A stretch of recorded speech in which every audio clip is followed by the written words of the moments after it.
And welcome back, Colm. Hi, Ger. Arthur. How are you? Hello. Very well, yourself? A little lap of honour. I was making the point that you weren't here on Monday because you were too scared. Yeah, Monday and Tuesday. Yeah. Gone. You booked them off in advance, knowing full well that there was a chance they might get beaten by the Dubs. Couldn't bring yourself to face the wrath of the public that had happened. And then you just went on the pitch instead. Yeah, and it reminds me, I must take off the Monday morning, Monday week. I took it off for you. The rest of July off. Thank you.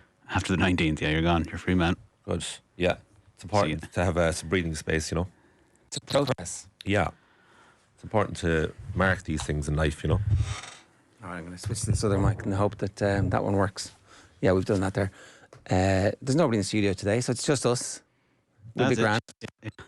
Oh, will we? Anyway, Colm, how are you? You were at the game. Yeah. You're loving it. Yeah, it was good. Yeah, it was very strong, very good performance. Is that your first Cork game this season? Don't do them like that. All our mics are now getting a little bit glitchy. Yeah. Just call it a day. My first Cork hurling game this year. Yeah. You were at the league games, surely. Oh, they didn't play the Dubs this year in Croker. No, yeah, I wasn't down. No, I went to Cork, Dublin twice in a row the last few weeks, with varying results. No, they were good. The first half was great, and then they kept taking their goal chances. It was amazing, really. I actually thought Dublin were all right in the first half, but they kept going long with their puckouts, and Cork were just destroying them, like particularly Mark Coleman. And then when they went shorter, they had a bit of joy. Dublin. There was actually a team. It's remarkable to win by so much, or in Dublin's terms, to score 221 and get hammered. It's amazing. And it's funny because with 9 goals in the match, their 2 goals were excellent the way they took them. But like Alan Connolly, I don't even think Alan Connolly got player in the match. He scores a hat trick, and like even his third one when the game was well and done. Pat Ryan afterwards was like, on the right hand side. Yeah, he's all right. There was a few bits there. He could have worked a bit harder. It is interesting. It's like it is tough to prepare for the final now after that, because so there's a game where Dublin were out of sight really after a while, for a short amount of time, and then before that they hadn't played for 4 weeks, and it was another 2 weeks into it. So it's tough for them to prepare against Tipp now, and I imagine training will be extremely competitive. Oh, Jesus! Such hard work now. Looking forward to an All-Ireland final. Yeah, in terms of who's going to start. Well, it's funny because you think, well, it's definitely going to be an unchanged side. But it'll be very competitive in training, I'd say. Because obviously Pat Ryan's going to be a bit concerned about complacency now because of the second half. Second half was wild at the end, where people are talking amongst themselves in All-Ireland semi-final. Yeah. And people were leaving from both sides with 10 minutes to go. It's a strange phenomenon. That does happen occasionally. I think the 23 when the Limerick played Galway on a Saturday evening as well, and it was done, and it was so done, and it was just that case of from 50 minutes on, it's just like playing out the string. All right, it's like let's roll the bench, lads. Yeah, but Mark Coleman's reflexes then for his 2 goals, but particularly the one in the second half, because again, I think Dublin were all right in the third quarter. I remember when Cork scored that goal, the Coleman one. There was a little bit of relief. It was like, stem that flow a bit because Dublin were coming back. But Cork just totally overwhelmed them in terms of their ability to take goal chances, which was the team at the start of the year, and that quietened down a bit when Limerick put manners on them the first time around. You're a big man for talking about how things make you feel, and that's the thing that people remember. Mm-hmm. So you're very calm and detached now, 3 days on. But in the moment, when the goals are going in that first half, and the pace and the power and stick work and the one-handed, the tennis is happening, let's bring us back. Oh, it was joyful. It was joyful. You take it back. It's a safe space we're sharing here. You take. You're not quite able to remove yourself from the fact that it's your own country, but you are in the back of your mind saying, "This is going really well. It's going really well." And it's funny because I was Upper Hogan and happened to be surrounded by red. I think it was like 60. I think everyone was surrounded by red. 60-20 Cork outnumbered. It was mad really because a lot of neighbours of mine all around, they were all going. Everyone was up for that during last week. So home. Home clubs so it was like, it's going to be. Sorry, the estate in Whitehall. In Whitehall, yeah, they were all going, and all the Dublin flags were out. Everyone was very excited, and around me there was a Dublin couple 3 or 4 rows ahead of me, but other than that it was just all Cork. but even around me, like it was. I think it was the same sentiment of everyone's enjoying it. But hold on now, wait now, because Dublin weren't bad for a large swathe of the game, and there was still a space afforded them. So that's what I mean about preparing for the final. It's going to almost certainly be tougher against Tipp. You'd imagine, almost certainly. And so how do you prepare for that then? Because it will have been a long time since Cork have been in a really, truly competitive match. So that's why training is so important next weeks. But, are Cork better than they were last year? So far, yes. But then it's all about the final, isn't it? You know, as was Billy Bean telling Moneyball, yeah, that's great, but nobody gives a shit if you don't win the final. And well, they wrote a book and made a movie starring Brad Pitt about the Oakland. Well, this is before they knew it was going to be a book, wasn't it? Yeah, this is the start. And they didn't win. Cork are the Yankees. Cork aren't the Athletics. Cork are the Yankees, in fairness. So, but yeah, it would be a beautiful round. 20 years since. Should we do it against Tipp? It is amazing that these two have never played in a final. But Cork are favourites, and I'd say rightly so. Massive favourites. Like overwhelming favourites. Mm-hmm.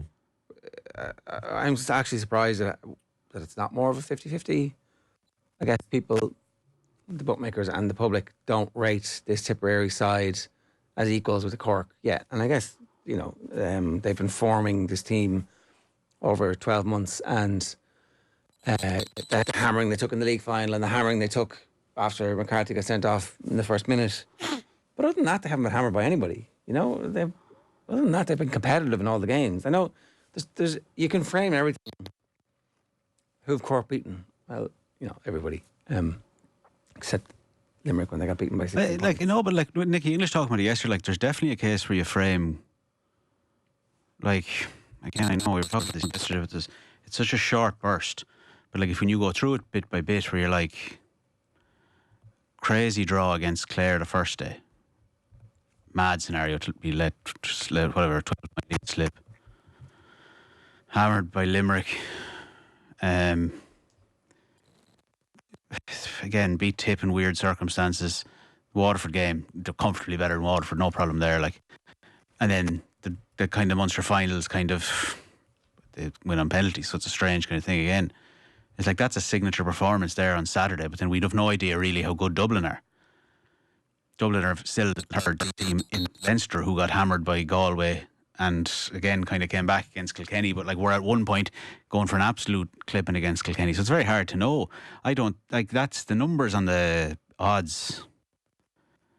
You always kind of second guess yourself. You're well, they're not stupid. They're not going to be putting those things in there, to lose money. But I can see a world where Tipperary are in it.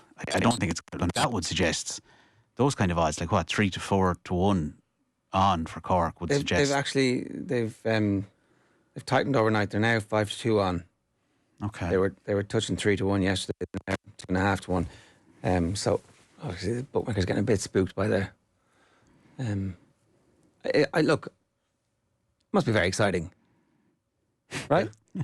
Yeah, it was unbelievably exciting last year too. After the semi-final against Limerick, because I thought they'd be emotionally spent after that one, and then the Clare game was amazing, even better probably. And the hurling was maybe better in the semi-final against Limerick, but the match itself, the classic against Clare, and so it's strange this year to have a semi-final like that. You did have to remind yourself in the second half, this is the semi-final. This is mental. This feels like an early season game. This feels like that these two put on together here. And still Dublin got a bit of joy. So that's what you're probably working on for the next few weeks. But I think it's going to be tough to prepare for that Tipp game, I think. Explain that, because it shouldn't be in any way tough to prepare for an All-Ireland final where almost everybody is fit. Obviously, Seamus Harndy's injury, they're not sure if it's going to clear up in time. I don't even know if he's going to play, even if he is fit. What are the teams? So that's one thing they have to decide upon. But emotionally, you'd hope that they'd be completely ready and they could play the final this afternoon and they'd be good to go emotionally. Well, I think Nicky was making the point that because they have this. His team beaten in 88, came back in 89, they weren't going to be beaten, and that's the fuel over the next few weeks. It's not everybody's telling you you're great, lads. Everybody's telling you 12 months ago and you got beaten and you left it to chance. You left it to the pull of the jersey So this year, don't leave it a chance. Yeah. Go out and kill them. Yeah, and Cork will be very aware of the opportunity that lies in front of them. They totally will understand that the pressure's on them. I heard someone say during the week there, if Tipp lose, what of it? They'll be back again. Well, sure, everyone's back again every year, but the mentality for some reason is different there. So for Tipp, if they lose, it's like, all right, well, you've done very well to get to the final, first since 19. Look how much of improvement you made. Everyone wrote you off at the start of the year. They didn't think you could get a Munster. Look at you now. And whereas Cork, it's like, where have you been, Cork? Come on, you have to win one. It's a different sentiment, even though both of them will be back next year, regardless of what happens this year. Like if Cork win this final, the rest of the country will be like, yeah, so what?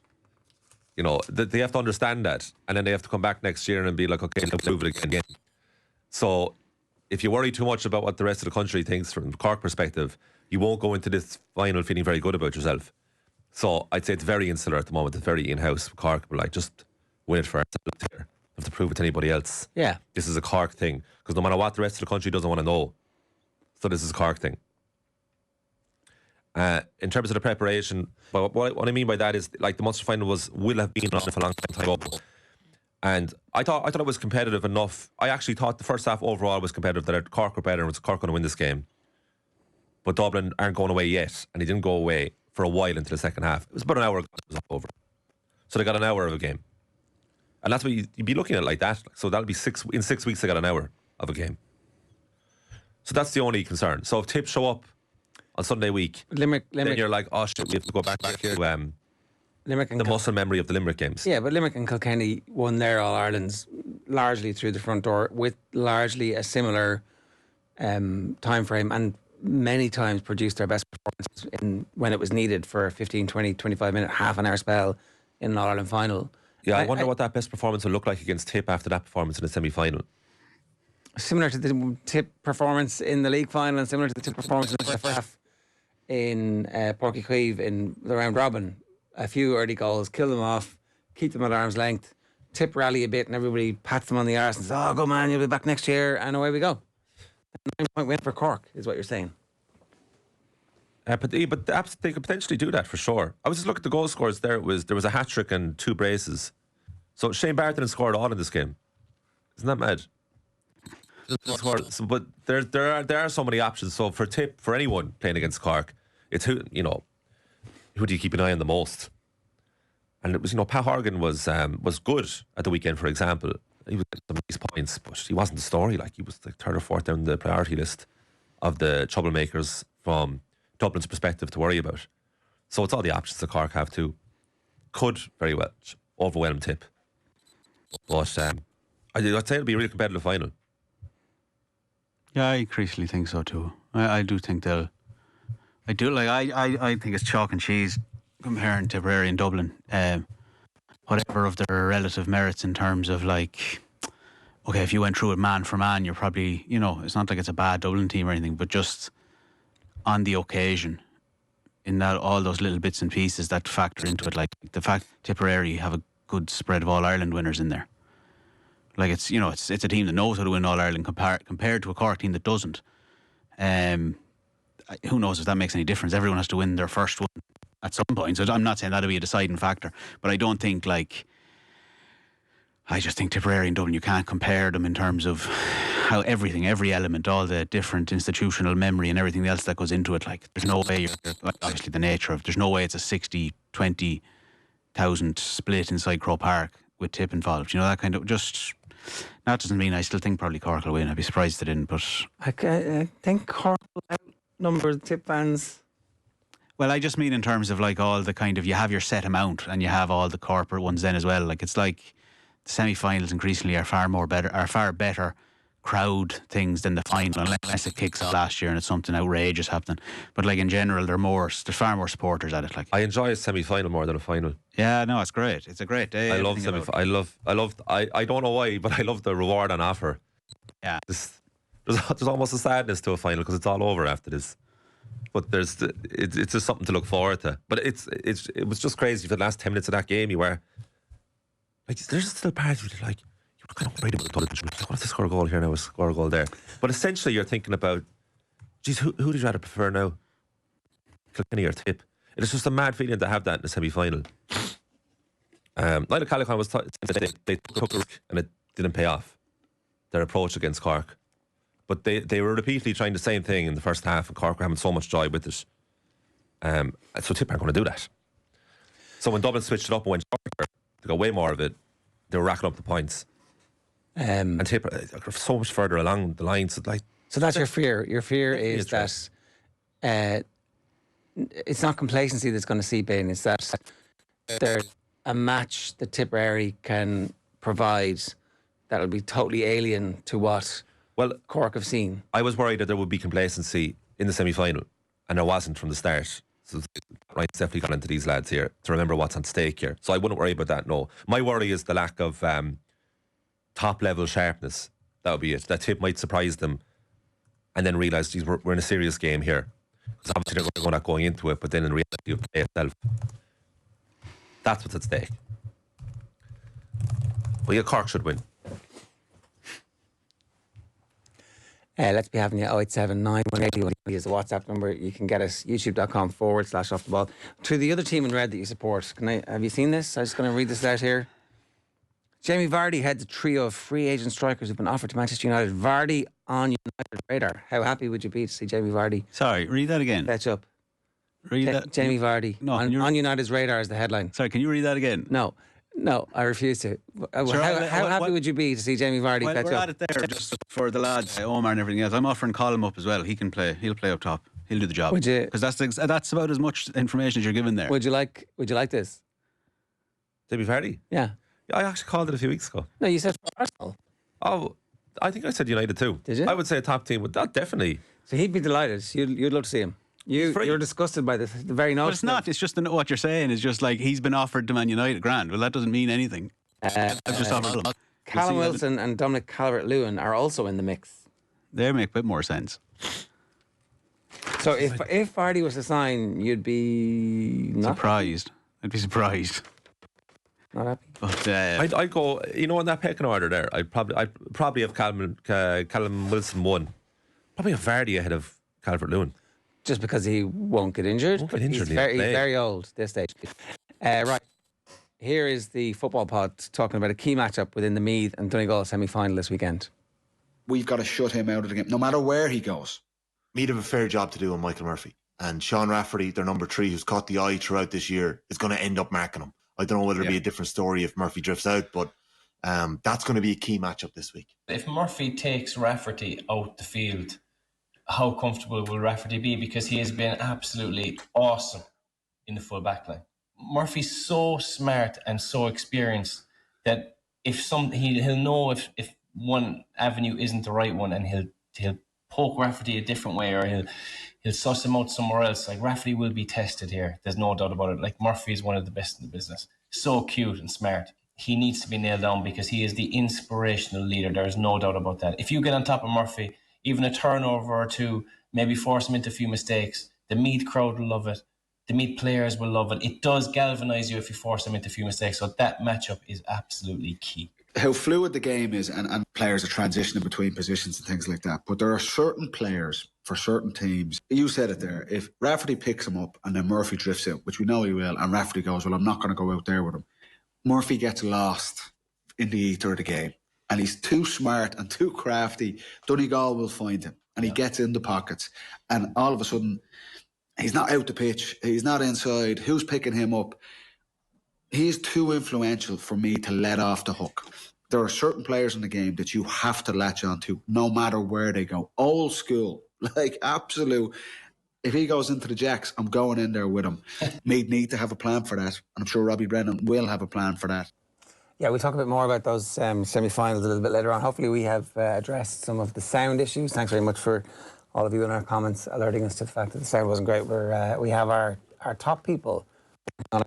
Arthur has stormed off in protest at the fact that perhaps Jamie Vardy might be a Manchester United player. I'd be excited to see that. Yeah, definitely.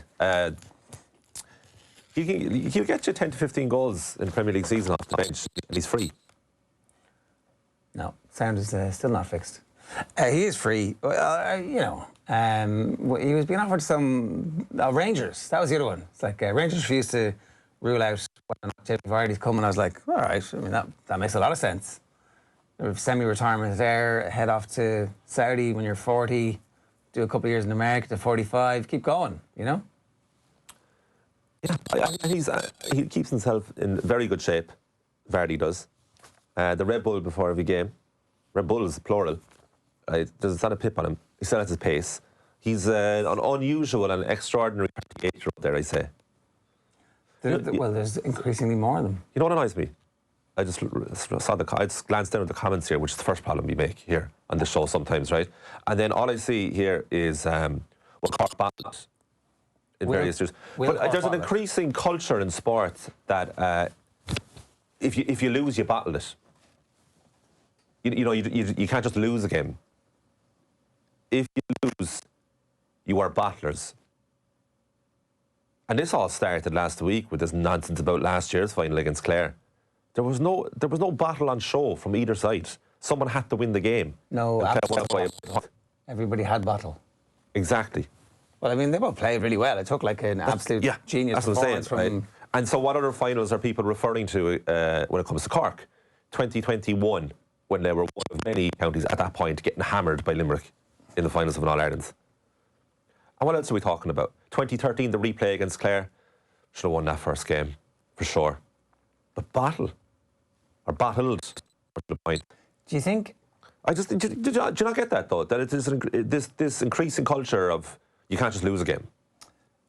Someone has to battle it somewhere. I think the bottling is where there's a couple of different ways you can bottle things, obviously. There are many different ways, but mainly it's where you have a big lead and you can't see it through because you make some psychological error that allows the opposition back into it.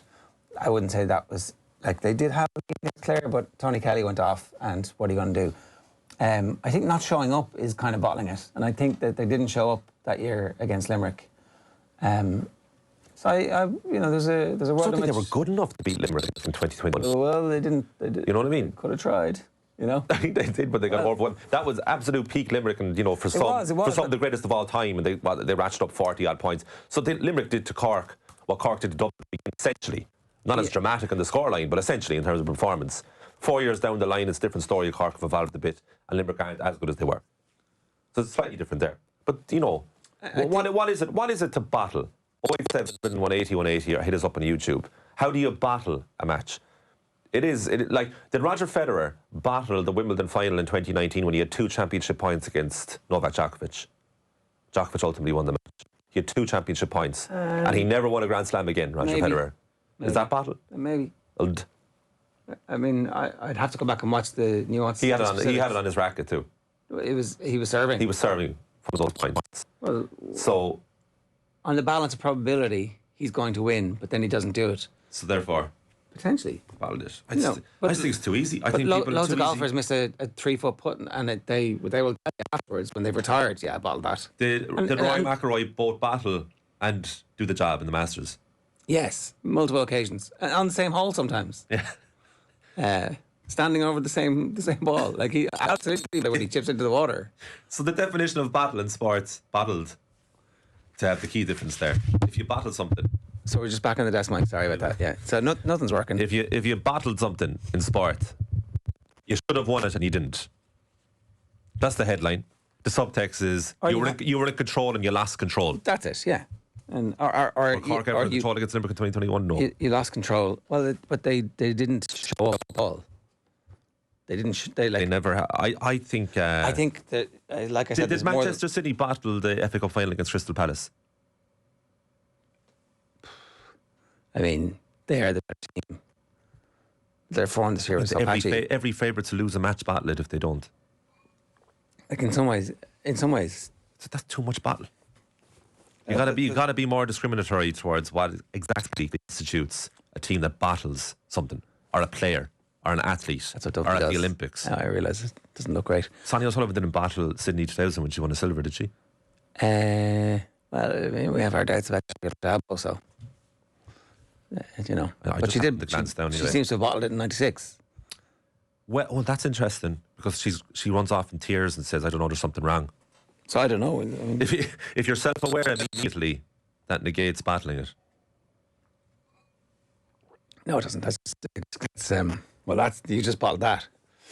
087 9180 180 is the WhatsApp number. Very quickly, I'm going to run through the newspaper headlines for you. Storm in a teacup. So the RNA have the Open coming to Portrush. It's 153rd Open, and it's in July. It's quite quiet season in July around that part of North County Antrim. Not much happening. A lot of people empty out for some reason. But turns out the Portrush Sons of Ulster planned their parade on the Saturday evening. You know, it's a good opportunity for us to showcase some of the local culture to the rest of the world. 60 bands are expected to participate. Kick off just after play ends, coinciding with the exit of countless golf enthusiasts. So you're going to be forced to stand there and watch. And they've been negotiating with the bands for months. But we know it, you know, their traditional route. Nothing can break with this tradition. So, hopefully the world gets to see all the joy and glamour and glory and amazing pageantry of 17th of July parade, turns out. Oh, the 17th is the Thursday, so it's 17, 18, 19. The 19th of July, the traditional marching. Sure, it's a whole season, of course. It is. Very exciting. The João factor. Pedro Corkers fire Blues into final. So João Pedro scored 2 goals. Yeah, first start for Chelsea. It happened to be in the Club World Cup semi-final against Fluminense, his boyhood club. 2 beautiful goals. The first one, Thierry Henry, I like to call it, curling into the far corner. Second one really, we're talking about like the Armagh Kerry game recently. Great chance the first 4-on-1. 4-on-1. Went himself. Brilliant save by Shane Ryan over the bar. João Pedro did the same thing in Fluminense. He must have been watching. And he said, no, I go one better this time. It was 4-on-2 for Chelsea. He should have passed it across. Went himself in off the bar. And I'm talking, smacked the bar. And I think we talked about this in the show recently. Smacked the bar, went down, went back up to the top of the net. What a first start. He came on in the last game of the quarter-final against Palmeiras, I think. This is his first start. And then I was saying to you there recently after signings, Jesus, Chelsea are looking good. Because they pretty much hijacked the João Pedro deal. Didn't they? Wasn't he going to Newcastle? And they came in, not quite the 11th hour, but quite late in the day. Got him. Now they have Liam Delap. And they have Nicholas Jackson. Well, Delap is going to be a sub, and Jackson's going to be a sub. So it's going to be... They only play one up front, yeah. So it's going to be Pedro as the 9. Yeah. And Neto on the right wing. Madueke on the other. Or they could go on Cuckoo if he stays fit. He started. And then Cole Palmer's back in form. New shirt number 10. João Pedro's got his number 20, and it's rubbing off well. So tonight, Real Madrid against Paris Saint-Germain in the other semi-final. And now, will people watch? That'll be good on paper. It'll clash, of course, with Shelbourne against Linfield. 8 o'clock kickoff, our time for the Club World Cup. Yes. 7:45 kickoff for Shelbourne versus Linfield. It's hard to overstate just how big a game this is for Shells, and not quite by extension the league, but by extension the league as well in terms of European coefficients, and trying to get teams through to group stages as a matter of course, which lifts the whole standard of everybody, because it does look like it's going to be another league win for Shamrock Rovers, and you'd make them strong favourites to qualify through the Champions League for at least the group stages of the Conference League next year, which again, that's that kind of perpetual motion that they have going forward. If other teams are going to stay somewhat close to Shells or Shamrock Rovers, you need to qualify for this. Cal tips his hat to Cats for their class, so he's saying well done Kilkenny for not complaining in the boardroom, which is, I think... What do you make of that? We kind of knew what was going to happen. I do wonder, obviously it's very difficult for me to cast myself into the situation, but if this was the Kildare footballers in an All-Ireland semi-final and that had happened, I would be like, we've never won one. Okay, since the 1920s. You'd be like, no, we are striking.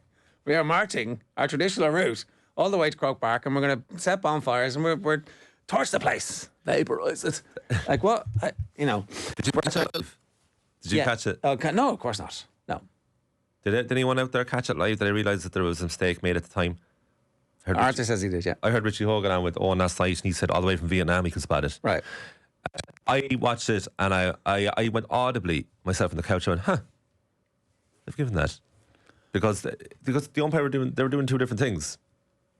I'm sure you covered this already this week, but who knows? It's a butterfly. Who knows what would have happened afterwards?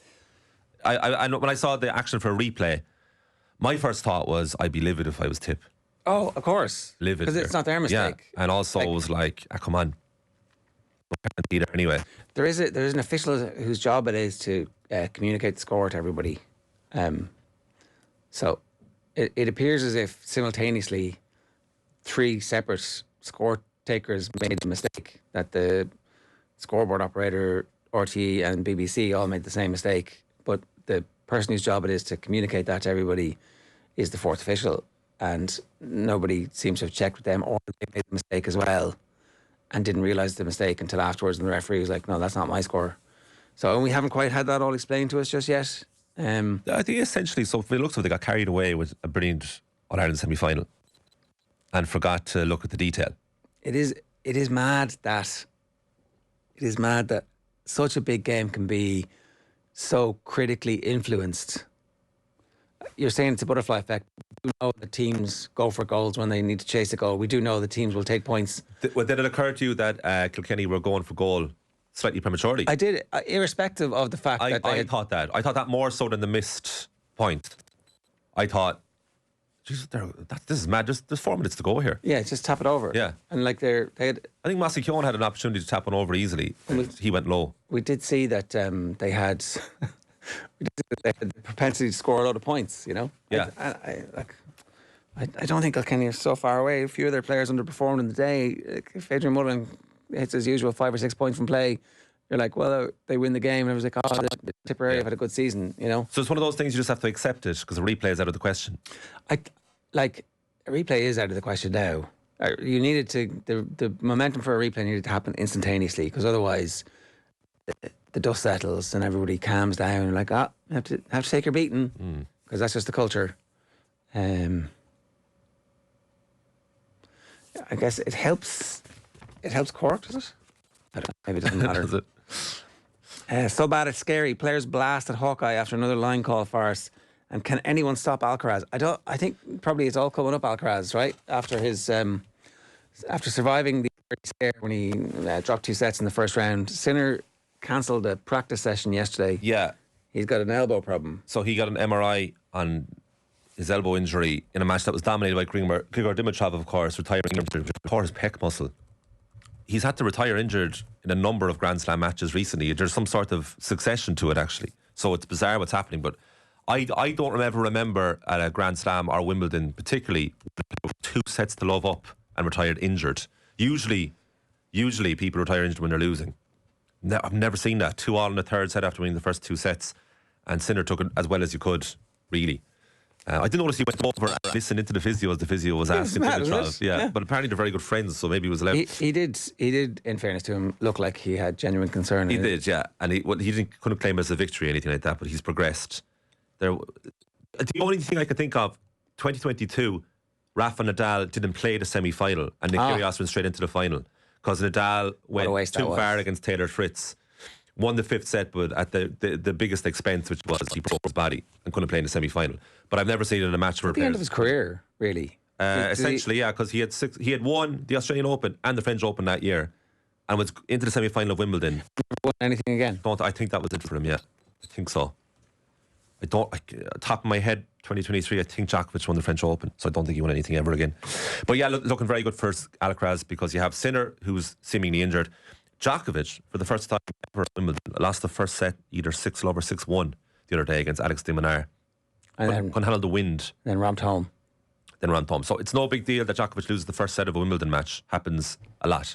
Happened in the final against Kyrgios, the year before against Berrettini in the final. But it was the manner in which he lost. He's looking a little bit his age these days. So you would have to think there's going to be 3 in a row for Alcaraz. Same age as Jamie Vardy, of course. Yeah.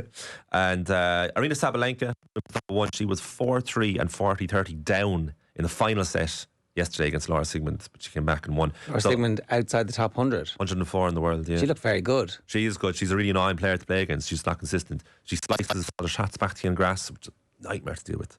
So the final should be, if everyone plays to their potential, Sabalenka against Swiatek. And then it'll be, I think it's Djokovic and Sinner on the same side of the draw.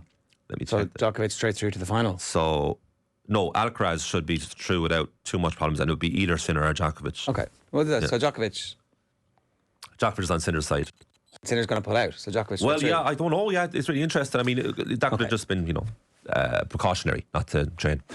All right, 8:05. If you want to get in touch, 0879 180 180 is the WhatsApp number. Off the Ball Breakfast is with the UPMC orthopedic care. Things don't move, rotate, or bend like they used to. Choose us to help you get back in